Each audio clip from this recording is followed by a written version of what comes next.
Hello and welcome to National Khabar, and I extend a warm welcome to you all to our show, Health Matters. I'm Shweta Ranjan. A study published on Thursday showed children younger than 5 carried major amount of coronavirus in their upper respiratory tract, raising questions about whether kids can infect.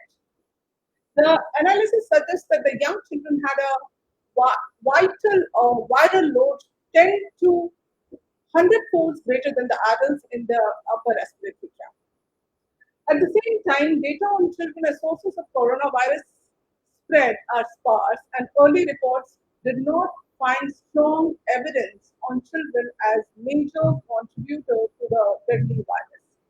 To speak on this issue and to take up the questions on how COVID impacts children, we have Dr. Anuj Thama, pediatrician, consultation pediatrician, Kushi Center for Pediatrics, courtesy consultant to Artemis and W. Pratiksha Hospital, and formerly consultant to Cloud9 and Alquist Hospital, Gurgaon. So I extend a warm welcome to Dr. Anuj Thama to our show.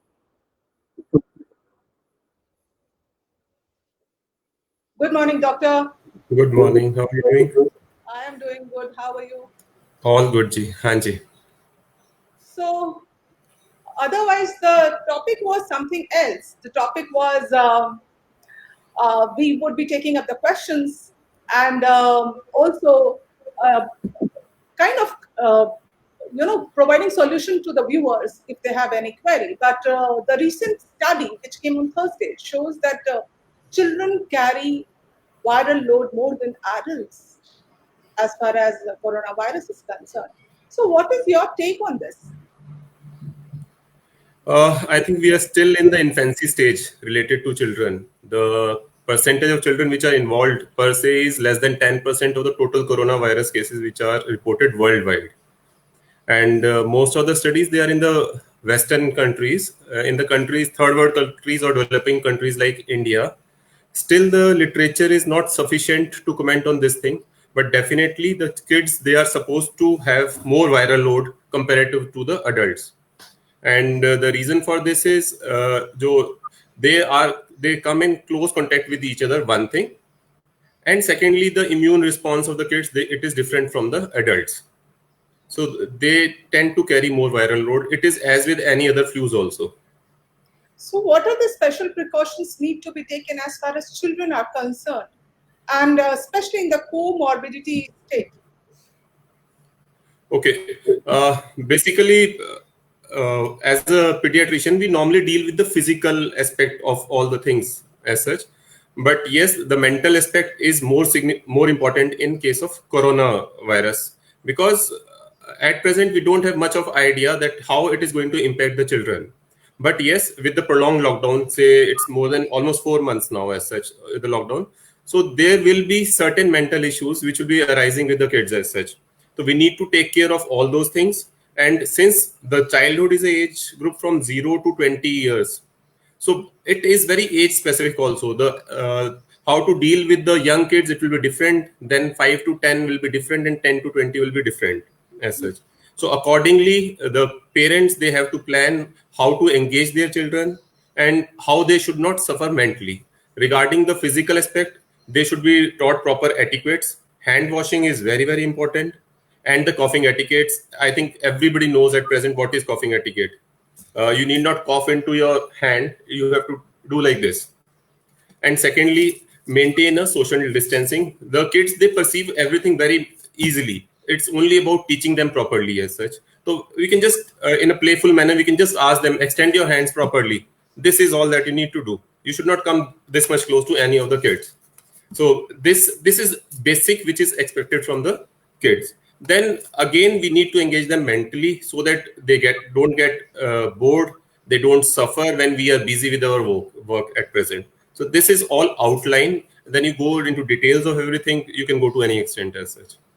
So you mean to say that it is going to have a long time impact on the children mentally, and Definitely.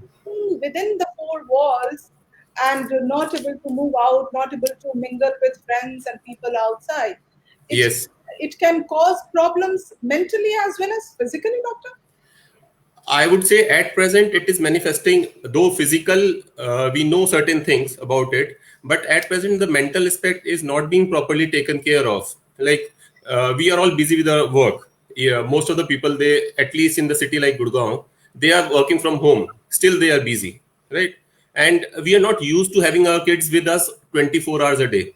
They Right. used to spend a lot of time in the school. They used to interact with their teacher. They used to interact with the other kids. They used to have their play time, their activity time.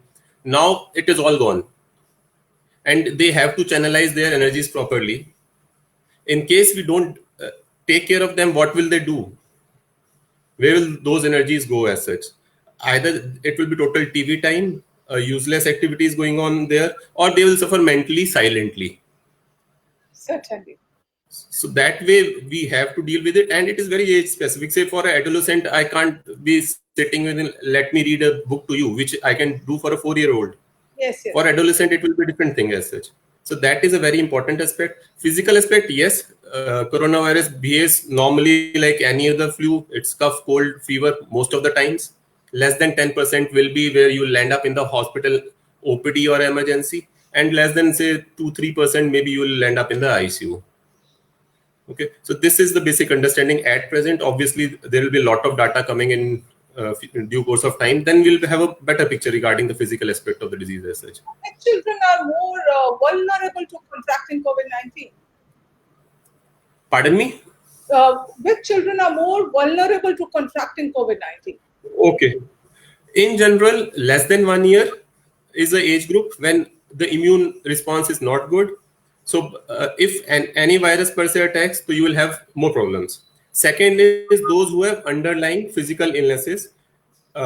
Most common of them are the chronic respiratory illnesses, like those who have allergies and asthmas or chronic allergic bronchitis sort of things. Then systemic disease, like there are certain kids who have underlying diabetes, who have chronic kidney related disease or liver related disease. So they are chronically immunosuppressed. They can't build a proper immune response to a virus. So they need to be properly taken care of. We need to avoid their close contact with anybody who is having any symptom. Like 80% of the people in general, they don't have any symptom per se, but they are in contact with other people. So we need to take care that they are not coming in close contact with anybody who is not very well known to you, or you are not sure whether they have further come in contact with anybody who is having COVID-19 or something. Right. So I'm going to tell the viewers, if you have any query, please keep writing, because I'm going to be including them during the course of the conversation. And we have one viewer, Kalinath Mishra ji. So nice to have you here, sir. He writes watching. So if you have any query, you can raise. And meanwhile, Doctor, you being a father too, and Yes. what special precautions do you take for your child, and are you open to the schools opening up with the staggered form? Since you're a doctor, you would know the things better. So this is actually a very common question in the doctors platform. We have our own discussion groups and everything. So as a pediatricians, most of us, we are comfortable with opening of the schools. One thing is very clear. okay, Though the adult physicians, they are not actually. The reason the adults, they are not comfortable, they say that again the kids will be the carrier, then they will transfer the infection to the elderly who are at home. Maybe the grandparents are there, or sometimes it's like a pregnant mother is there at home, so they should not come in contact with the COVID patients. But as of now, like the picture has totally changed. Initially, if you remember, in the initial part of April, late March, it used to be like the moment you touch anybody, you will get COVID. So now it is like it is not a very important source. Important thing is if we can maintain a proper social distancing from the other kids, one thing, and we can have a proper coughing etiquette, that should be good enough for preventing them from carrying a very high viral load. so like yes, like generally in one classroom there are 30 children, so still the social distancing cannot be maintained, so they need to be this has been very thoroughly discussed in UK at present, because they were also thinking of opening the schools. In UK, they have started out a plan. So they will be dividing the school shifts into two parts, like morning and evening sort of. So effectively the number of kids in a class will directly reduce to half in one shift. So that way, suppose there are 4 lanes of desks, so you have one lane of kids, then empty desk, then one lane, and then empty. So this way they will plan out. Then obviously every kid will go to the school in mask only. And third, like the activities in which there is a close contact of the kids with each other, that has to be avoided. The role of both the parents as well as the teacher will be there. Like the Sorry, I'm diverting the topic a bit, but since the schools mainly in Gurgaon are all air conditioned, so will it be more problematic because there is no ventilation? definitely.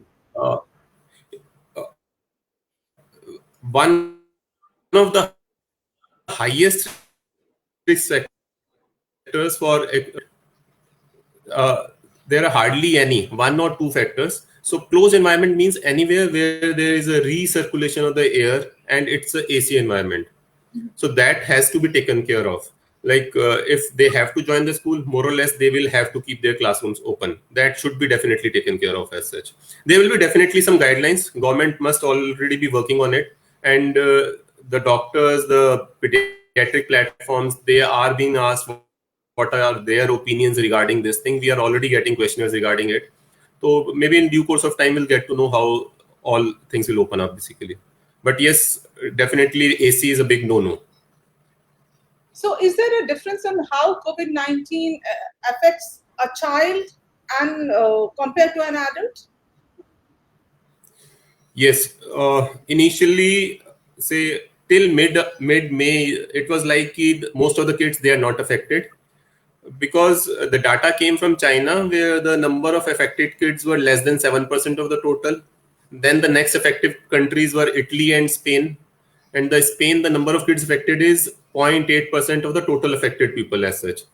But as the data started coming from third world countries, from developing countries, it is like India, it is around 13 to 14% of the total symptomatic patients, they are children. So definitely children are getting more affected now. Then symptomatically, yes.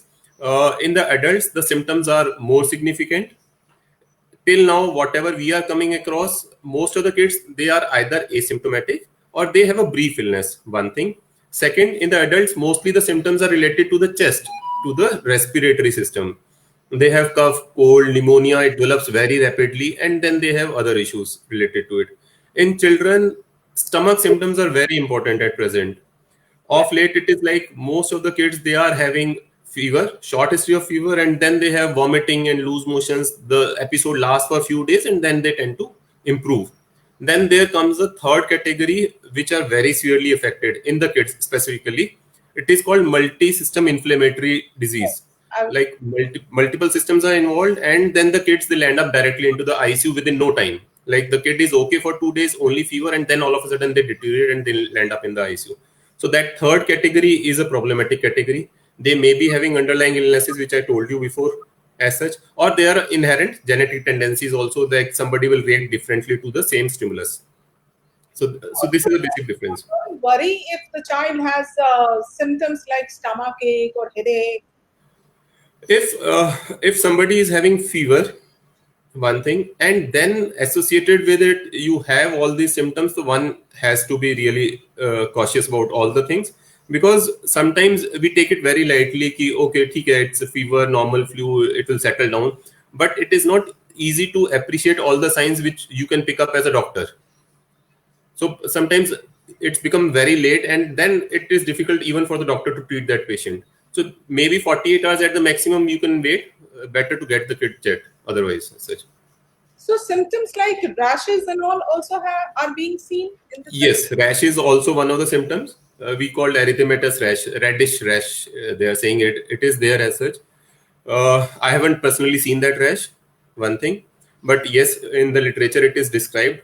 What I have seen is something unusual, decrease in appetite, and then the parents went for the COVID testing on their own, and then it was positive as such.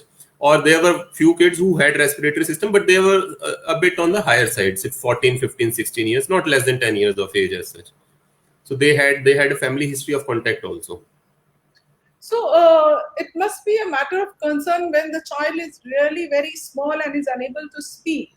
क्योंकि बाकी बच्चे तो maybe 3 years, 4 years onwards they can start and explain कि यहाँ दर्द है, वहाँ दर्द है. But बहुत छोटा baby हो, so you do not know. Then the parents would panic. So is there Yes. anything specific that they need to be careful and keep a watch on? That is what I told you, like 48 hours waiting is okay, but beyond that it becomes a questionable thing, because even in the adults sometimes it is specifically with the COVID, I'm telling you, even with the adults they were not able to appreciate till very late that they were having something very serious underlying.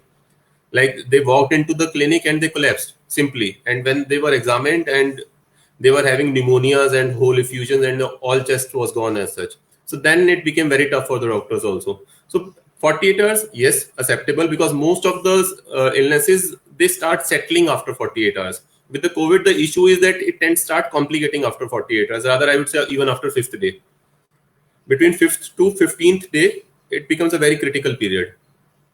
So you have come across patients lately where you have seen some a very different symptom, or since you are meeting people, you're handling the patients.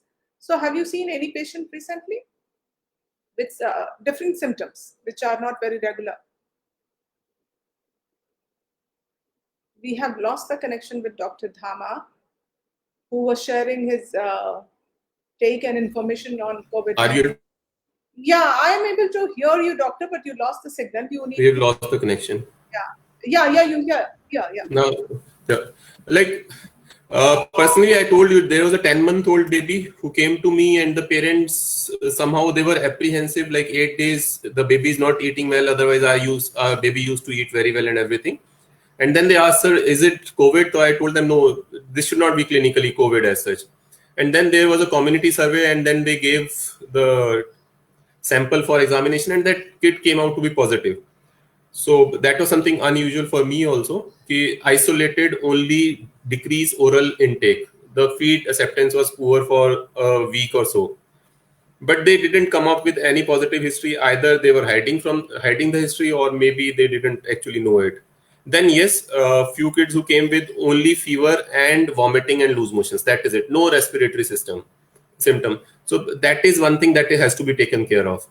Of late, I was discussing with friends. So it is like after third day, suddenly the babies they went into the shock. So they have reported to the.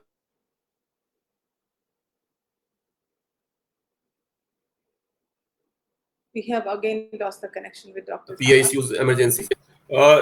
Maybe they were slightly late in presentation at that time. The babies were we called it refractory shock, that it was not responding to anything.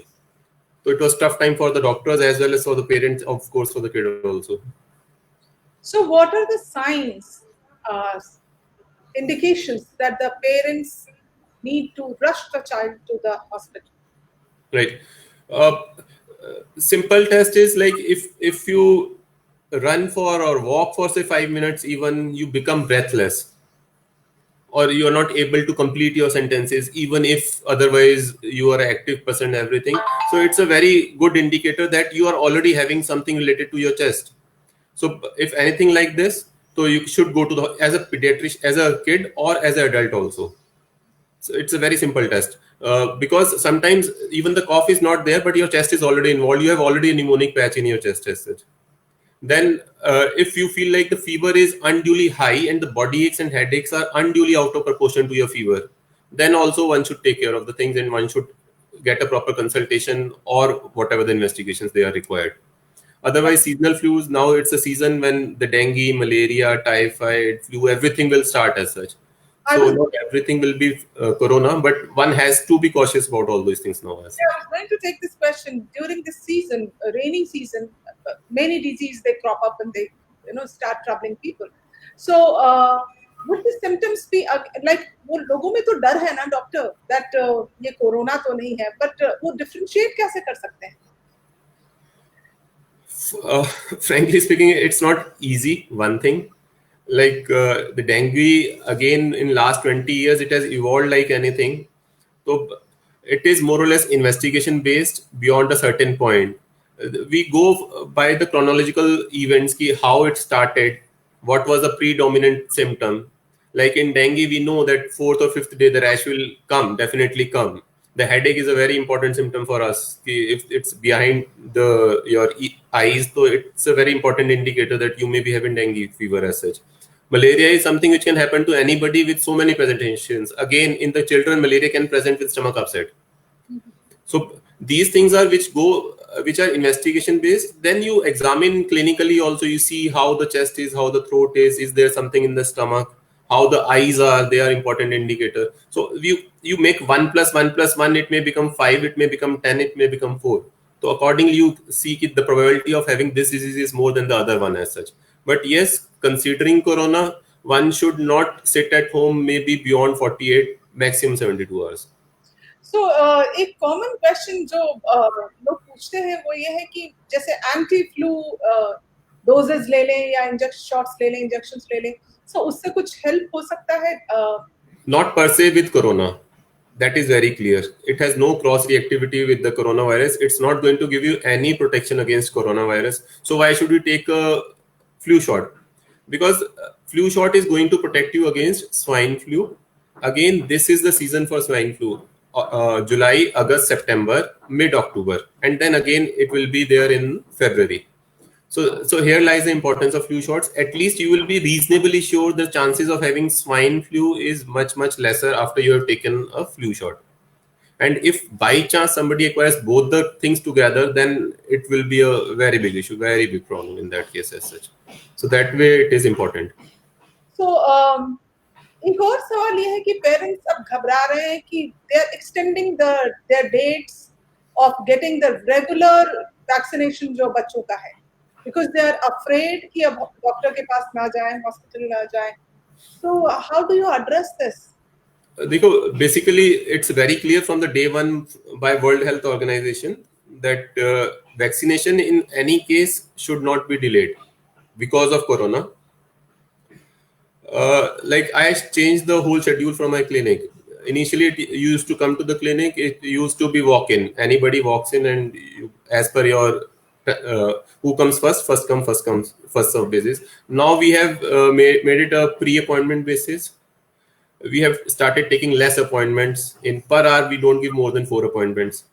Secondly, previously it used to be like the parents, they used to walk into the clinic directly. Now it is like you stay in your car till I call you up. You are not going to come to my clinic. Okay. Third, telephonically also, in case somebody says I want to come for vaccination, well and good. But in case somebody says that I have this symptoms, and if I feel like the probability having a corona is high, so I'll rather advise him to better go to a flu clinic, which are running in this hospitals, big hospitals basically. So they can go over there. It's better to go there directly, get yourself investigated, and in case it is ruled out, it's well and good as such. But directly walking into the clinic is more or less avoided these days. And spacing of the patients is there. Then we are taking proper sanitization precautions that every doctor is taking basically at present. Because we as a doctor are also concerned. In case somebody walks into my clinic who's corona positive as such, and the next kid again comes and he acquires from the clinic, it will be a very bad situation for me also personally. So we are taking the precautions. One question is, does it spread from child to adult? Yes. The first question which you ask is whether the kids, they have a high viral load. So effectively, the meaning of this question is like, if you have a high viral load, you can transmit it to the adults also. So it can definitely transfer to the adults. One of the issue with the school opening is this, that they are saying since the kids, they are having viral load, so they can bring the virus to the home and give it to the grandparents and parents as such. So this has to be taken care of. Maybe it will be taken care of in the whatever the guidelines they come before they start opening the schools now. So if a mother is corona positive and is suffering and severely ill, should she breastfeed the child? Yes, that should not be an issue as such. This is again a very clear guideline regarding this from WHO that you should continue to breastfeed your child. The reason is, like, whenever we acquire an infection, so we start developing a certain immunity against that infection that is manifested in the form of antibodies. So it will be transferred from breast milk to the baby, one thing. Secondly, regarding the transmission from mother to the baby, it is not getting transferred from till now there is no documented evidence that from mother milk it is going to the baby. The only precaution is you need to maintain a proper hand hygiene, cover your face properly so that you're not transferring it to your baby in case you are having a test. Right. Thanks a lot, doctor, for taking time out and addressing all the questions. It must have really helped the viewers. And that's all for today. Thank you, Shweta. Thank you so much. So आज के लिए बस इतना ही। मैं दर्शकों को बताना चाहूंगी कि आप शाम 7 बजे जुड़ सकते हैं और Shirin Sengupta, vocalist, renowned vocalist, आप उनसे मिल सकते हैं, अपने सवाल रख सकते हैं और उन्हें सुन सकते हैं। तो अभी के लिए बस इतना ही। दीजिए इजाजत। नमस्कार।